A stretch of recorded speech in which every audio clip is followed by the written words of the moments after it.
하나님께서 기쁘게 받으신 줄 믿습니다. 오늘 우리에게 주시는 하나님의 말씀은 전도서 7장 1절부터 4절의 말씀입니다. 저와 여러분이 한 절씩 교독하고 마지막 절은 합독하도록 하겠습니다. 제가 먼저 봉독합니다. 좋은 이름이 좋은 기름보다 낫고 죽은 날이 출생하는 날보다 나으며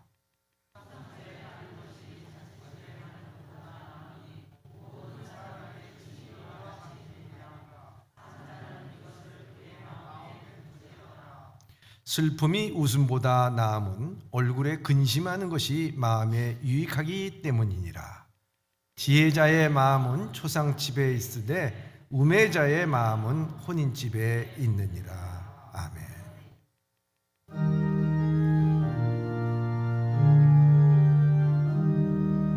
사랑합니다. 감사합니다. 축복합니다. 인사 나누시면서요. 사랑합니다. 감사합니다. 축복합니다. 승리하세요. 할렐루야. 저는 오늘 본문의 말씀을 통해서 좀 나아졌습니까? 라는 제목으로 함께 말씀을 나누려고 합니다. 제가 이 앞을 보니까 완전히 꽃밭입니다.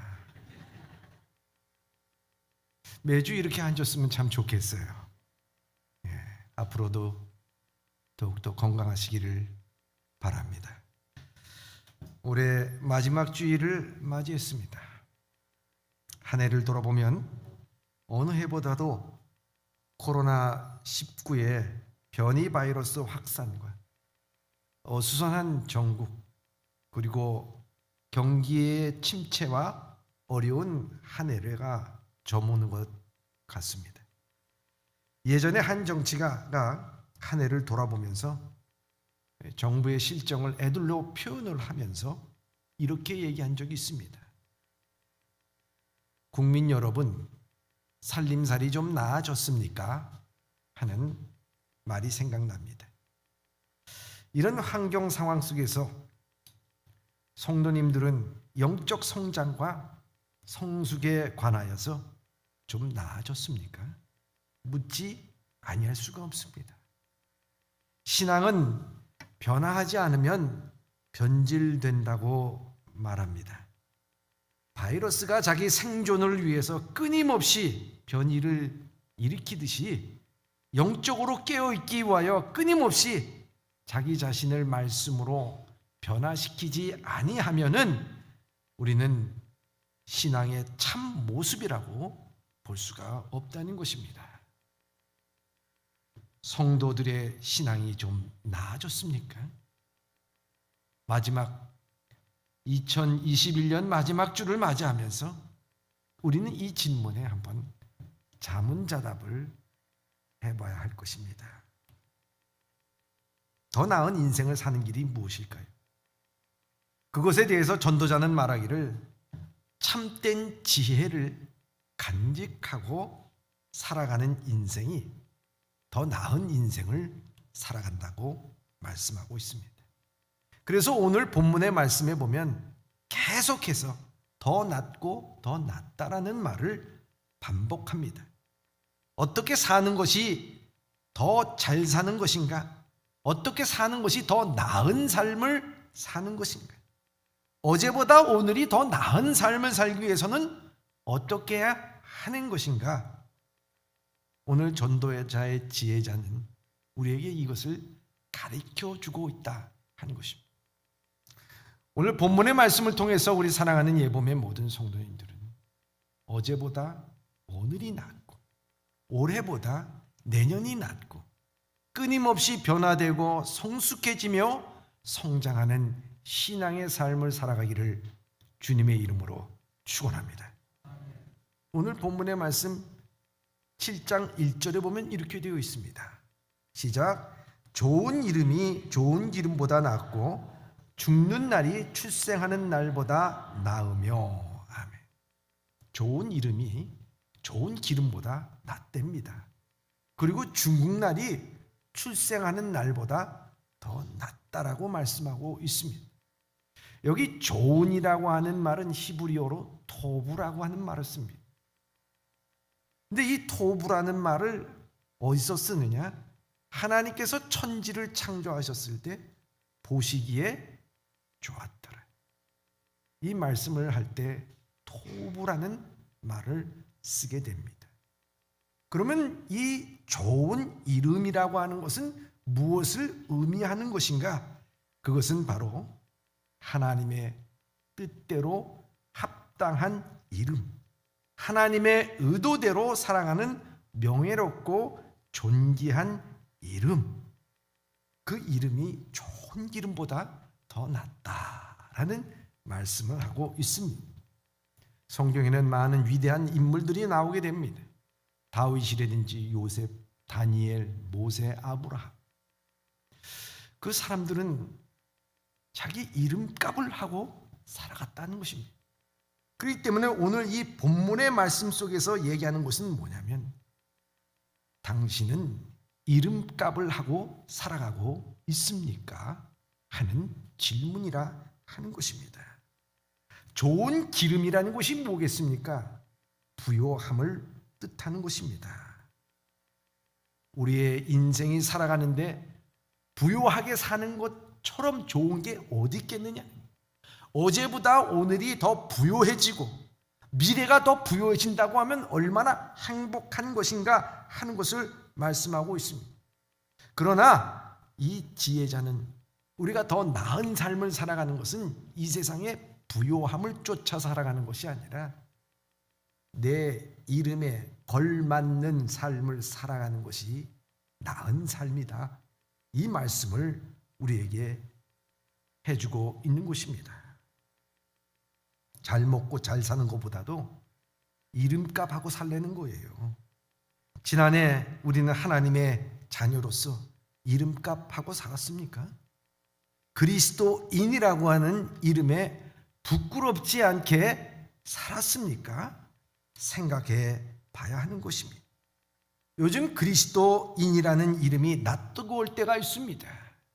주변의 교회가 이렇쿵 저렇쿵, 요즘에 기독교인들이 이러니 저러니 얘기할 때마다 낯뜨거워서 말 한마디 못하고 고개 숙인 적은 없지 않습니까? 그런 말을 할 때마다 당신이 그렇게 비난하는 나는 그 그리스도인입니다. 나는 주님을 사랑합니다라고 여러분들은 얼마나 말을 했습니까? 여러분들은 그리스도인이라고 하는 그 이름에 걸맞는 삶과 행동을 했는가 하는 것입니다. 며칠 전 신문을 읽다가 가슴 따뜻한 이야기가 있었습니다. 사연은 이랬습니다. 한국 전쟁이 한참일 때 참전했던 미국 44단 참전용사 5명이 나흘 일정으로 한국을 찾아와 경기 가평 어느 고등학교의 졸업식에 참석을 한 것입니다. 지팡이를 짚고 61년 만에 한국 땅을 찾아온 그들은 바로 그 고등학교를 지어준 은인이기도 했습니다. 그들은 현역 장병과 참전용사가 모은 장학금 $1,000의 장학금을 전달하기도 했습니다. 먼 길을 나서 자신이 지은 학교에서 공부하는 아이들의 졸업식을 찾아온 이들의 정성도 고맙고 아름다운 일이지만 무엇보다도 그들의 사연 가운데서는 우리의 마음을 훈훈하게 만드는 이야기가 있습니다. 그것은 다름이 아니라 1952년 전쟁이 한창이던 당시에 가평에 주둔하고 있던 미 44단, 그 44단의 사단장의 눈에 번쩍 띄는 것이 있었습니다. 그것은 포송이 울리고 총탄이 빗발처럼 빗발치는 그곳에서 천막에서 아이들이 옹기종기 150명이 앉아서 글을 배우고 공부하는 모습에 감동했던 이 사단장이 부대로 돌아가서 장병들에게 이 이야기를 하고 1만 5천 명의 장병들이 그 당시 $2, 여러분 $2면요 우리나라 그때 극빈에 해당되는 이 나라의 GDP에 비하면 엄청난 돈입니다. 1인당 2달러. 그 2달러의 돈을 모아서 그 학생들을 위하여 학교를 지어주기로 했습니다. 공병대가 나서서 건물을 지우고 또 건물을 완성했습니다. 여기까지 보면은 많은 선교사들이라든지 또 미군들이 와서 학교를 지어주는 그러한 일들이 많이 있었습니다. 그런데 감동은 그 바로 다음의 대목이었습니다. 학교를 다 짓고 나서 학교 이름을 우리 사단장 이름으로 하자라는 말이 오고 갔습니다. 그러나 당시 사단장인 조지프 크렐랜드라고 하는 장군은 정중히 사양을 합니다. 처음 전사한 내 부하의 이름이 마땅합니다 하면서 자기 이름을 내세우는 것을 지극히 싫어하며 또 거절을 했습니다. 얼마나 큰 그릇인지 보잘것없는 일을 하면서 제 이름을 남기려고 혈안된 사람들이 세상에 넘치는데 그의 말 한마디는 묵직한 울림으로 다가오게 됩니다. 그 부대에서 처음 전사한 부하는 당시 19살 소년병 케네스 카이저라고 하는 하사였습니다. 그래서 카이저라는 학교로 정해졌는데 주민들이 이 발음을 가이사 이렇게 돼서 가이사 학교, 나중에는 그것이 바로 가평고등학교가 됐습니다. 지금도 가보면 가평고등학교 거기에 그 미 44단의 이름이 적혀져 있고 기념물과 조형이 아직도 있는 것을 볼 수가 있습니다.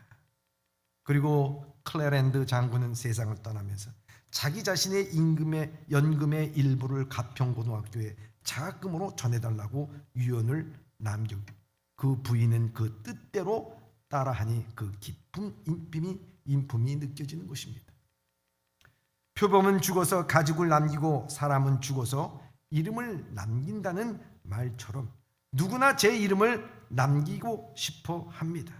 때로는 헛된 이름을 남기려고 온갖 추태를 마다하지 않는 것을 볼 수가 있습니다. 사실 표범은 가죽 때문에 죽고 사람은 이름 때문에 죽기 쉽습니다. 그 헛된 이름을 남길 욕심이 그 인생을 망치기도 합니다. 모범이 되어야 할 처지에 있는 이들이 오히려 나쁜 선례를 만들고 있으니 참 답답한 일입니다. 여러분, 영국의 그 국립묘지에 가보면 어린 소대장의 무덤이 가장 많이 있습니다. 미국 워싱턴에 가서도요, 거기 무명용사 그리고 국립묘지를 가게 되면은 소대장의 묘지가 가장 많이 있는 것을 볼 수가 있습니다. 그것은 다른 것이 아니라 대부분 귀족 출신인 이들이, 젊은 장교들이 전시에 자진 입대하여서 공격의 선봉장을 서다가 가장 많이 죽었다는 말입니다. 그것이 바로 서구에서 나오는 노블리세 오블리주라고 하는 것입니다. 귀족에 대한 존경은 그렇게 유지될 수가 있었던 것입니다. 영국이 20세기에 2차례나 세계대전을 통해서 가장 입은 큰 손실은 폭격에 의해서 파괴된 건물이 아닙니다. 경제적인 손실도 아닙니다. 영국을 미래를 이끌어 나갈 젊은 엘리트들이 전쟁 중에 너무 많이 죽었기 때문이라는 것입니다. 그 손실 얼마나 큰지 모릅니다. 그러나 그 손실이 있었기에 어떠한 형편과 처지에서도 영국은 든든히 의연하게 만들었다라고 말이 있습니다. 노병들이 61년 만에 찾은 학교의 학생들을 보고 감회가 깊었을 것입니다. 그리고 자신들의 사단장 클레랜드 장군을 떠올렸을 것입니다. 자신의 발의로 모금하고 건설해 줬음에도 불구하고 자신의 이름을 사양하고 어린 나이에 먼 나라에 와서 처음 전사한 자신의 부하의 이름을 선택하고 부여했던 그 인격과 그 향기가 고스란히 지금까지 남아 있습니다. 천막 학교에서 아이들에 대한 그 사랑과 학교 이름에 깃든 그 겸손함, 그리고 죽을 때까지 지녔던 학생들에 대한 깊은 애정은 오늘 그리스도인이라고 하는 이름으로 무엇을 하고 살았나? 나는 그 이름값을 하고 살았나? 다시 한번 돌아보게 하는 대목입니다. 사랑하는 예봄의 성도 여러분, 바울은 항상 그 편지 서두에서 이야기하기를 자기는 그리스도인의 종 바울이라고 말하고 있습니다. 아마 그는 그리스도인이라고 말하는 것도 벅찼는지 모릅니다.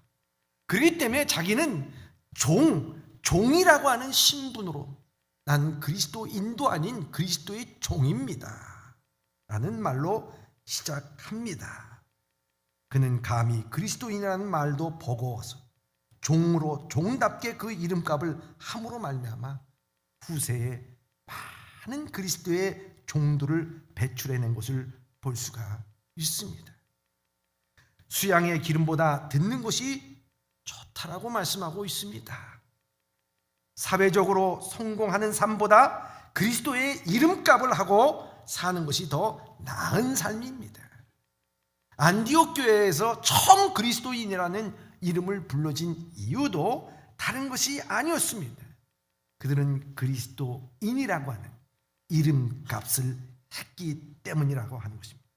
일본은 비록 그리스도인들의 숫자가 적습니다마는 정말 그리스도인답게 살아간다고 합니다.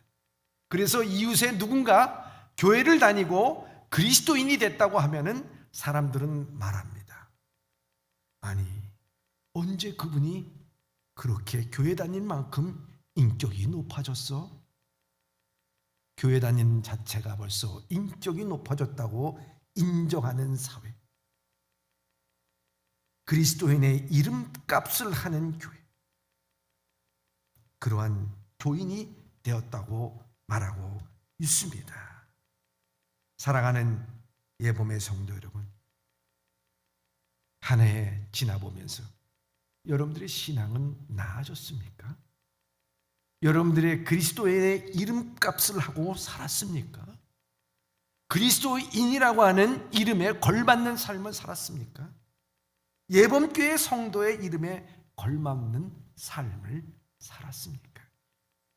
우리가 그것을 깊이 생각해 볼 때 우리는 오늘보다 내일이 더 나은 삶을 살게 될 줄 주님의 이름으로 축원합니다. 또 한 가지는 오늘 본문의 말씀 2절과 4절에 이렇게 말씀하고 있습니다. 시작. 초상집에 가는 것이 잔치집에 가는 것보다 나으니 모든 사람의 끝이 이와 같이 됨이라. 산자는 이것을 그의 마음에 둘지어다. 지혜자의 마음은 초상집에 있으되 우매자의 마음은 혼인집에 있느니라. 아멘. 더 나은 삶을 살기 위해서 잔치집에 마음을 두지 말고 초상집에 마음을 두라 하는 말씀을 하고 있습니다. 왜 잔치집에 마음을 두지 말고 초상집에 마음을 두라 하는 것입니까?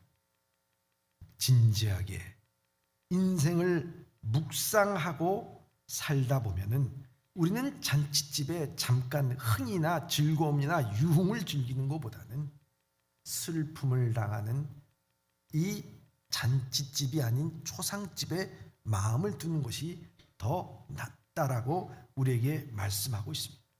이 말씀의 뜻은 다른 것이 아닙니다. 당신은 한평생 살면서, 아니 한 해를 살아가면서 어디에다가 마음을 두고 살았습니까? 어디에 마음을 쓰면서 살았습니까? 하는 말입니다. 무엇에 마음을 쓰고 살았느냐는 질문입니다. 잔치집의 즐거움과 쾌락을 위해서 좀 더 나은 맛집을 찾아가면서 좀 더 편안한 자리를 찾기 위해서, 좀 더 주목받는 자리를 찾기 위해서, 좀 더 남보다 부러운 자리를 찾기 위해서 살았습니까?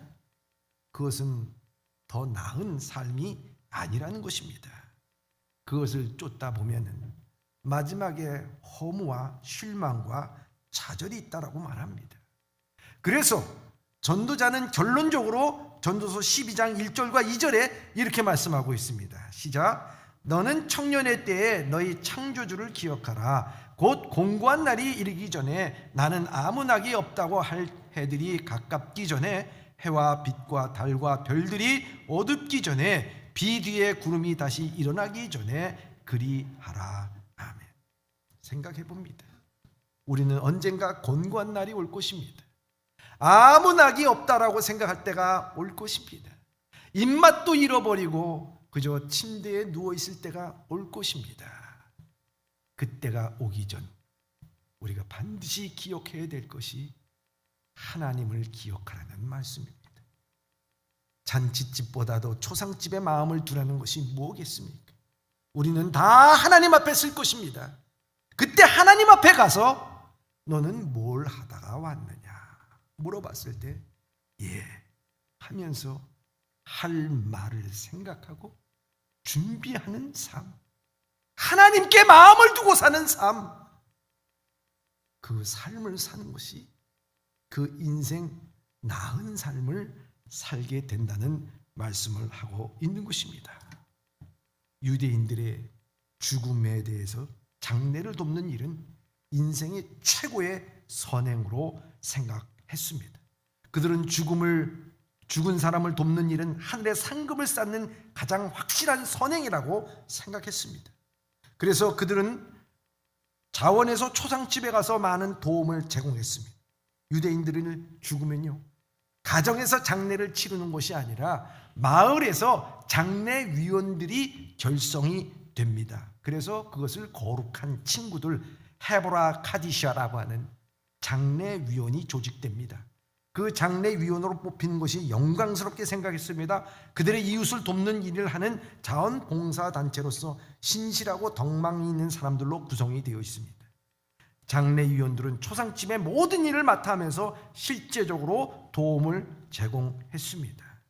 장례위원들이 장례를 치르면서 공동체를 위해서 두 가지 원칙을 가지고 일했습니다. 첫째 원칙은 죽은 사람의 형편과 처지와 관계없이 똑같은 수위와 똑같은 관으로서 모든 것을 장례를 치른다. 죽은 사람들은 하나님 앞에서 평등하기 때문이라 말합니다. 또 한 가지 원칙은 장례 기간 동안 마을의 모든 행사를 중단하고 그 모든 장례식에 참여하게 되었습니다. 그래서 이 유대인의 공동체는 슬픔을 당하면 당할수록 더욱더 단단해지고 더욱더 서로를 격려하게 되었다고 하는 것입니다. 이들은 장례를 맞이하면서 무슨 생각을 하게 됩니까? 우린 다 하나님 앞에서 같은 사람 아닙니까? 우리는 하나님 앞에서 언제나 서야 될 부자나 가난한 자나 여자나 남자나 어린아이나 죄인이나 그렇지 않은 자나 다 똑같은 거예요. 하나님 앞에 설 때 무슨 말을 할 것인가? 뿐만 아니라 오늘 살아가면서 나보다는 우리 가족보다는 우리 교회의 공동체를, 우리를 먼저 생각하고 공동체를 먼저 생각하는 이 죽음 앞에서의 그 생각이 그 인생을 더 나은 인생으로 살게끔 만든다고 하는 것입니다. 사랑하는 예범의 성도 여러분, 여러분들에게 한번 묻습니다. 여러분들을 통해서, 나를 통해서 가정이 더 나아졌습니까? 여러분들을 통해서 이 예범교회 공동체가 더 나아졌습니까? 여러분들을 통해서 하나님 나라가 더 나아졌습니까? 여러분들을 통해서 살고 있는 지역이 더 나아졌습니까? 오늘 우리는 주님 앞에 마음을 두며 살아가야 될 것입니다. 그것을 생각할 때 우리의 인생은 더 나아진 삶을 살게 될 줄 믿습니다. 여러분을 통해서 믿음의 도전을 받고 여러분들의 열정을 통해서 새롭게 되고 변화된다고 하면 얼마나 기쁜 일이겠습니까? 초상집에 마음을 두라. 그것은 하나님께 마음을 두라. 공동체에 마음을 두라.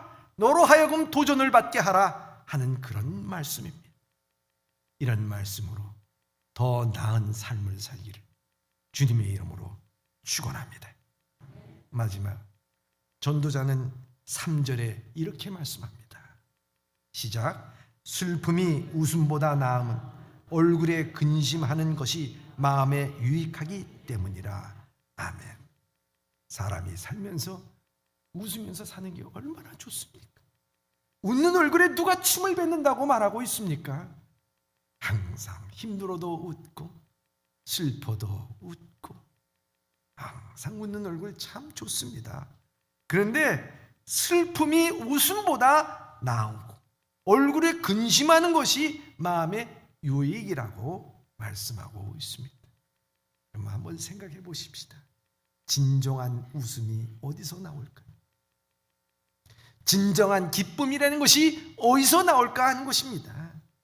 그것은요, 그 인생에 있어서 고난과 역경과 시련을 통해서, 그 육신의 질병인 암을 통해서 그걸 이겨나가고 그 모든 재난이 내게 왔을 때, 하나님, 내게 왜 이런 재난이 닥쳤습니까? 왜 이런 어려움이 닥쳤습니까? 하면서 주님 앞에 기도하고 무릎 꿇고 눈물을 흘렸을 때, 마지막 하나님께서 그에게 주시는 음성을 들을 때 깨달으면서 그 모든 역경을 넘어서게 되고 그 시련을 넘어서게 될 때, 그 깨달음이 있을 때 마지막에 최후의 웃는 자가 되는 것 아니겠습니까?